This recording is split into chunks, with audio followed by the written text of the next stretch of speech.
Catholics, trust the science. Let us begin with a prayer. In nomine Patri et Filio et Spiritui Sancto. Amen.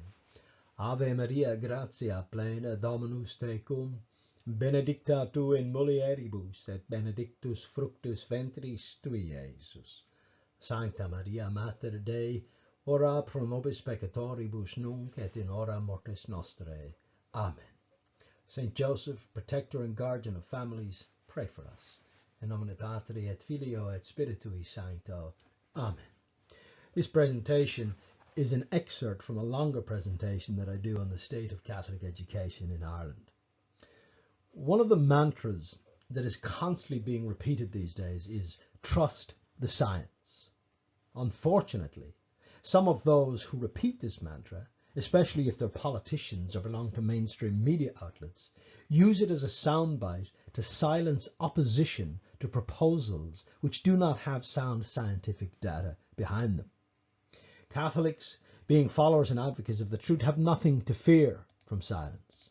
In fact, true science is a friend of Catholics and of the teachings of the Catholic Church because it supports them. In order to prove a hypothesis, scientists and others use what is called the scientific method, a series of experiments which are conducted and the results observed, with a conclusion being drawn from those results. Catholics, being friends of science, should therefore unite in our opposition to all the non-scientific falsehoods that are being spread about, especially those about our human sexuality. We should expose the falsehoods and teach our children how to recognize truth from lies. It is very important that Catholic parents speak with their children about matters of faith from an early age, so that you can discuss these things with your children as they get older, and so that your children will see you as an authority on all things Catholic and come to you for advice when they are struggling or in trouble. Let Catholics call out the lies that are being promoted in the name of a false equality to undermine the family. Here's a simple example of the scientific method in action. Let us take three identical houses, house 1, house 2, and house 3. Now, I don't want to promote immorality, but in the first house, we will put two men who are in a homosexual relationship, and for the sake of argument, we'll say that they recently got married under the marriage laws in Ireland. In the third house, let us put two women, and these are in a lesbian relationship, and again, for the sake of argument, we will say that they too recently got married under our marriage laws. Finally, in the middle house, and again, I'm not trying to promote immorality, but for the sake of this scientific experiment, let's put a young, unmarried, male-female couple into the middle house. Now, our government equality agencies tell us that all three of these relationships are equal and that we must support equality in this regard. The two men are equal to the man and the woman in the middle house, who in turn are equal to the two ladies in the third house. However, we will notice something in our experiment that happens in only one of these houses, which proves that these situations are not equal. In fact, they are far from equal. Only one of these relationships will begin to produce offspring naturally. The other two relationships are naturally sterile in their sexual encounters. Now, the reason why I put the unmarried sexually active couple into the middle house is to make the point that changing the law on marriage under the auspices of promoting equality by allowing same-sex couples to get married does not change the scientific reality that these relationships are not equal. Changing the law to promote something which is contrary to reality is an abuse of the law. The heterosexual couple can have children regardless of their marital status. The homosexual couples still cannot have children despite their being married. It's not the law that makes these couples unequal.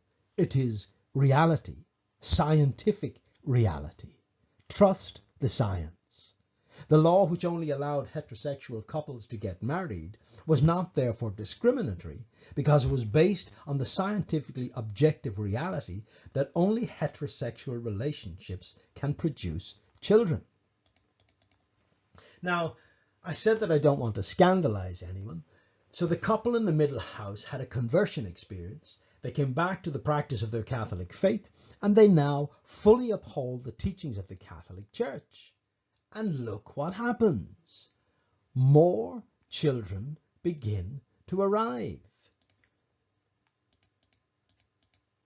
Now, children are regarded by everyone as a great good. Therefore, not only are these three relationships not equal, the heterosexual relationship is far superior to the homosexual and lesbian relationships because of the great good of children which occur naturally from such unions and only from such unions. This does not mean that heterosexuals are greater than homosexuals, just that a heterosexual relationship is superior to a homosexual relationship because it can produce a greater good. To elevate homosexual and lesbian relationships to the same legal status as heterosexual marriage is to denigrate traditional marriage and family life and to contradict reality.